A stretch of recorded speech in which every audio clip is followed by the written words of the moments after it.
Abril é o mês da liberdade em Portugal, o mês em que celebramos o fim de uma ditadura que durou demasiado tempo, que reprimiu direitos, censurou livros, controlou a educação. Dentro deste tema, li estes dois livros recentemente que me fizeram pensar como uma memória histórica e até a forma como a política atual nos é apresentada influencia e tem um impacto muito grande na democracia. O 25 de Abril libertou-nos de uma ditadura, mas as ameaças à democracia continuam, seja pela erosão da participação pública, seja pelo reescrever do passado. Estes dois livros mostram-nos como é que estas coisas acontecem.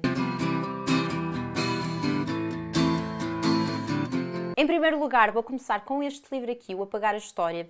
Ele foi escrito pelo Jason Stanley, que é um professor universitário em Yale. O livro explora a forma como os regimes autoritários manipulam a educação e a história para moldar os seus interesses. Stanley tem uma escrita muito apaixonada. O livro é muito envolvente também porque é marcado por exemplos pessoais da própria família do autor. Ambos os pais do autor sofreram diretamente com o regime do stalinismo e do nazismo, portanto eu acho que também é um apontamento interessante que o livro traz. Stanley já tinha lançado um livro anteriormente que é Como Funciona o Fascismo, em que ele nos dá os 10 pilares do fascismo, e neste livro ele mostra-nos como esses pilares são utilizados para moldar a educação e não só limitar o acesso à informação, mas também à diversidade de pensamento. Um dos grandes pontos centrais no livro é o ataque que está a acontecer à educação americana neste momento, em que discutir temas como o racismo estrutural nas escolas americanas tornou-se quase um ato de coragem, porque os professores que abordam estas temáticas tornam-se um alvo de perseguição política e sentem esta falta de apoio institucional. Segundo o autor, a extrema-direita tem interesse em silenciar estes temas e estas discussões porque uma democracia verdadeiramente multirracional ameaça o seu poder. O estado da Flórida é um exemplo muito claro disso, onde os próprios políticos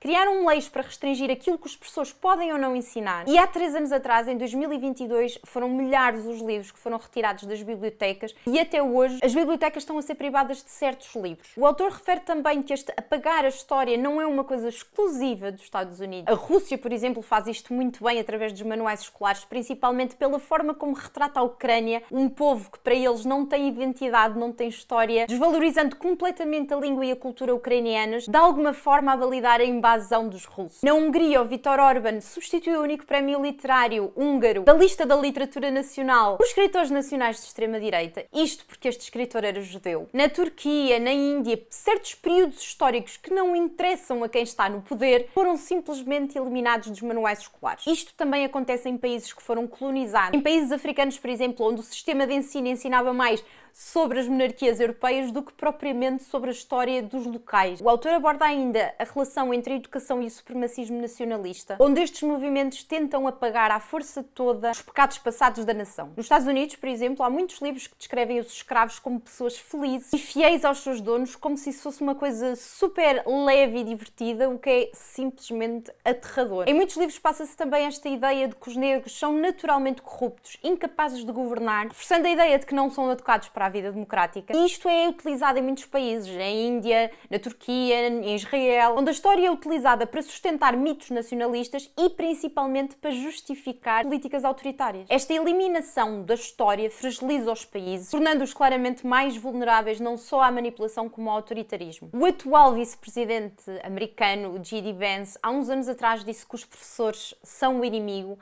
E eu acho que, se nós pensarmos nesta frase, percebemos tudo aquilo que está em causa. A educação é a base de tudo. No nazismo, as mulheres arianas eram proibidas de abortar e as mulheres ciganas, judaicas, com alguma deficiência, eram obrigadas a abortar. E isto não diz respeito só à legislação, tem a ver com a própria educação. Hoje, a extrema-direita usa a educação para continuar a atacar estes papéis de género, promove o casamento heterossexual como se fosse a melhor coisa deste mundo e do outro, ao mesmo tempo que marginaliza qualquer identidade queer. Pegando nesta questão, há escolas nos Estados Unidos que já foram multadas, professores que já foram multados por mencionarem questões LGBTQ. Inclusive em certos estados como Louisiana, Indiana, Texas, já foram aprovadas leis que proíbem a discussão destes temas sobre orientação sexual, sobre identidade de género nas escolas. Muito recentemente o Trump tomou a decisão de desmantelar o Departamento de Educação americano, o que implica que cada estado vá decidir o que aquelas crianças vão aprender e não só isso, vai ter muitas implicações, nomeadamente cortes de apoios e etc. de programas anteriores, Milhares de pessoas já se têm manifestado e eu acho que isto vai ter consequências muito, muito negativas, principalmente porque vai acelerar ainda mais as desigualdades e esta polarização entre Estados. E muito sinceramente, eu acho que vai colocar em risco a própria estrutura da democracia americana a longo prazo. Gostei muito desta leitura, senti que aprendi imenso, fiquei um bocado assustada,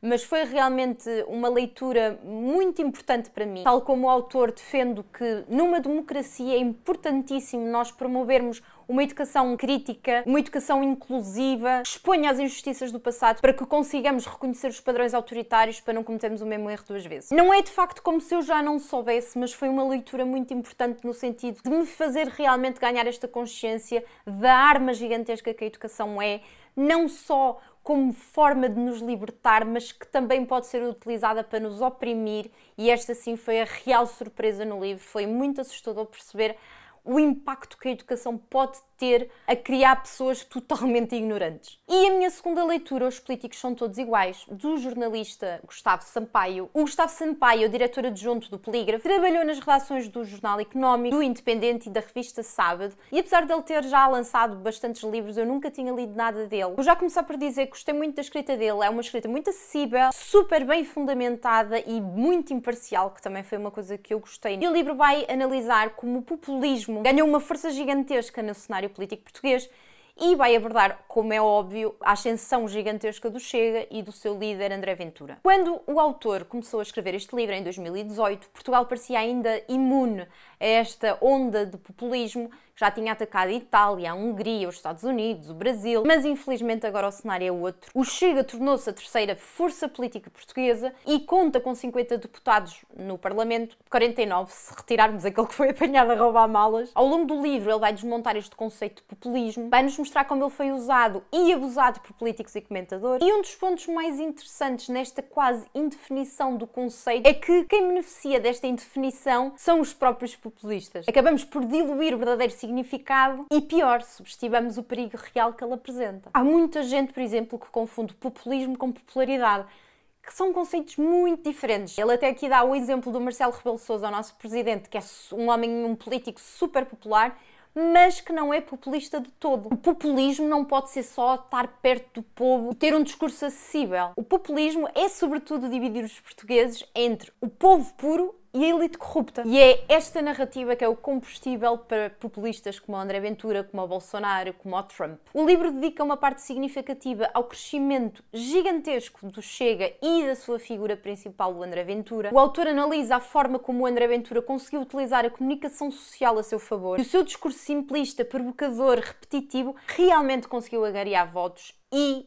ter a atenção mediática que queria. Dizer barbaridades deu-lhe palco, reforçou aquela imagem que ele queria ter de antissistema e fez com que ele crescesse realmente muito rápido em poucos anos. Só que esta estratégia é muito perigosa porque normaliza ideias super extremistas e mina a democracia. Outro ponto que eu particularmente gostei no livro tem a ver com a forma como os políticos populistas adoram criticar o sistema e as elites até chegarem ao poder. Mais uma vez vamos mencionar o Viktor Orbán da Hungria, que, antes de chegar ao poder, era um defensor dos debates políticos, achava que a política estava muito longe do povo, mas quando chegou ao poder recusou-se em participar em debates eleitorais, dando a desculpa que o importante é agir e não discutir. O que é que isto significou? A anulação da oposição e a degradação da democracia. By the way, sim, é o mesmo Viktor Orbán que muito recentemente proibiu as marchas LGBT. Cá em Portugal, o Ventura é a mesma coisa. Dentro do Chega, quem critica o líder ou o partido é silenciado. Existe até uma comissão de ética do partido que suspende ou expulsa mesmo os militantes que se atrevam a contestar a linha do partido. É esta a grande contradição dos populistas. Dizem defender o povo contra o sistema, mas quando chegam ao poder, adeus transparência e tornam-se ainda mais autoritários. O livro aborda também a forma como os populistas descredibilizam a imprensa e gostam de alimentar estas teorias da conspiração. Por exemplo, o Bolsonaro e o Trump usavam o termo fake news para atacar qualquer notícia que de alguma forma os desfavorecesse. O livro cita ainda um estudo preditivo sobre tendências autoritárias que analisou a figura política do Ventura e os resultados são alarmantes. Mas a verdade é que o caminho eleitoral para o autoritarismo acaba por ser um paradoxo interessante.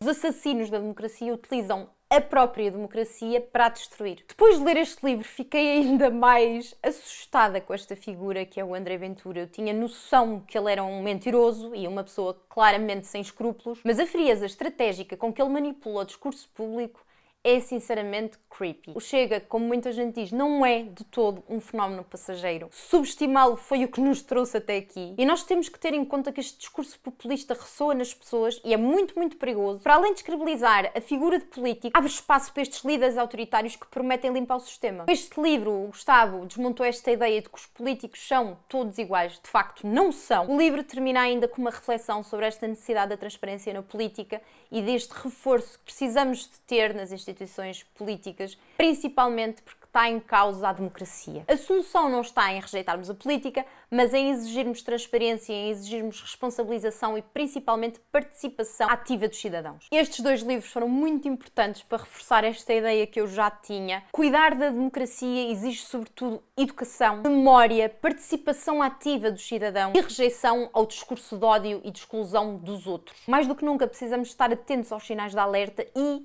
sobretudo, empenhados em construir uma sociedade que seja realmente inclusiva e democrática. Se já leram algum destes livrinhos, digam-me aqui em baixo qual é que foi a vossa experiência, se gostaram, se não gostaram, porquê. Se leram algum livro dentro destes temas que acham que eu possa também considerar interessante, deixem aqui em baixo, por favor, o título. Espero que tenham gostado. Beijinhos e até à próxima segunda-feira.